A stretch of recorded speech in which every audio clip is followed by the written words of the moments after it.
In this video, I'm going to show you how to enable or disable FaceTime app on iPhone on iOS 18. So you basically want to turn off FaceTime. So this is quite easy and it's not a long way to go. So if I don't know this video, you found this video helpful and informative, please don't forget to like and subscribe. To do this, open the settings app on your iPhone, then scroll down until you get to apps and click on that.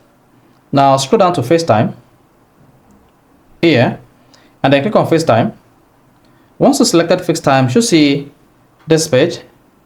Now to disable FaceTime, all you just need to do is turn this off. Then you should see the FaceTime disabled on your iPhone.